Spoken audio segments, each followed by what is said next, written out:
Coach, first of all, congratulations on the first playoff win since 2009 at Carroll City and dominating fashion today.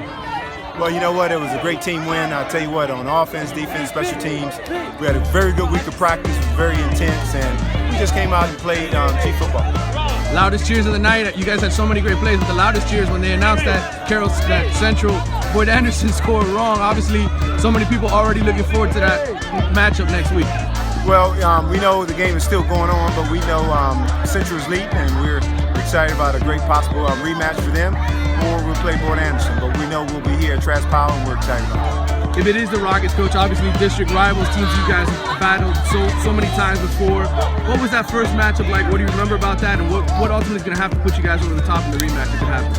Well, you know, as I look back 3 years ago, you know, they're a very, very talented team, and we wasn't quite there yet. And we just kept getting closer each year, and we felt this was the year that we had a great opportunity to win the game. And we were fortunate enough to pull it out. But we do know that they're a great team, great players, and great coaches.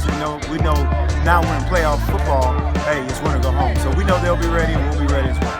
You talk a little bit about Newbold. You're obviously like an emotional leader for you guys. I saw him leading the ring there. Made some big catches, big plays tonight. Just what he means to this team. Well, he's energy. I mean, he's pretty much like our heartbeat. I mean, he gets us going for practice. He starts it, he ends it. I mean, he is our emotional leader. The kid can make the play with the ball in his hand and without his ball in his hand. He can make blocks, and then he can also, he's a great leader. So we definitely need him for this year. And obviously big number 99 on the defensive side. I mean, he does so many great things for you. Talk a little bit about him, Coach. Well, David Hood, I mean, he demands a double team or a triple team. That actually frees up a lot of other defenders. We have a lot of other guys that have some sacks or some big plays because of David Hood. He is our monster in the middle. And of course, your quarterback tonight, just so sharp throwing the football and finding guys deep down the field open. Well, I tell you what, it's amazing what a year makes for our quarterback. I mean, he has just been on fire. I tell you what, when he has the opportunity to throw the ball around and survey the field, I mean, he can really pick you apart. All right, here with Steve Newbold, and you guys tonight just totally dominated Dillard, 44-6. You know, I know you don't always catch the ball in this offense, but you do so many different things for this team. Right.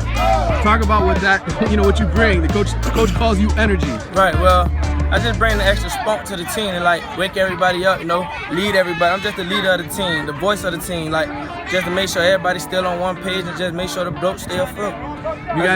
You guys beat Central early this year, 8-7 in a dogfight. Tonight, when the score was announced the wrong way, everybody on the sideline, everybody on the bench over there was cheering loud. Right. Now it looks like you're probably gonna end up playing Central.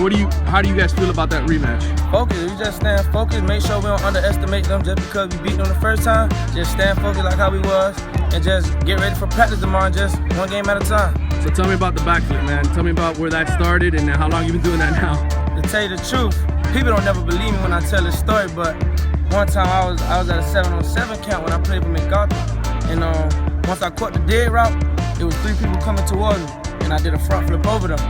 And ever since then, I just been flipping. That's all. What does that do for you guys? I mean, to celebrate and put an exclamation point on wins like that. Do you do that after every win? Well, the circle, that's just a part of the tradition now. I mean, circle maker, everybody just stick together as one team. We move like the floor of the ocean, and we just dream chasers. That's all. When you talk about dream chasers, whose idea was that? When did that start? Well, it started by Coach Hill. Coach Hill, the head coach of the team. He came in control of the dream chasers and everything. So ever since that, everybody just went on the board and just agreed with it. Do you guys have T-shirts for that, or is that just something you guys say to each other every game? Well, no, it's just a team thing, like a tradition that we've been doing. So it's not really like no T-shirt or everything got to show off or anything. It's just something that we know. It's something that you know. And it started this season? Yes, sir. This season. And now you guys are, only a few more wins away from chasing that dream. One game at a time, though. We're just taking it one game at a time. All right, congratulations. Thank you. Steve, you got it. Let's go. Dream Chasers! We came out here, we put it all on the line, y'all boys. That's how I got to be for the first round playoffs. Straight blowout. Hey, it could have been a goose egg, but that's how the cookie crumbles sometimes.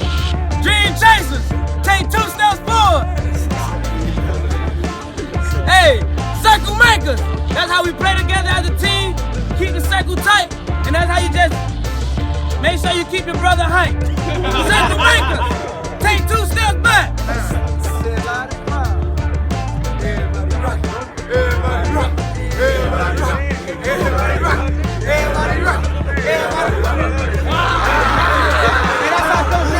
Let's go. line, yo. We going.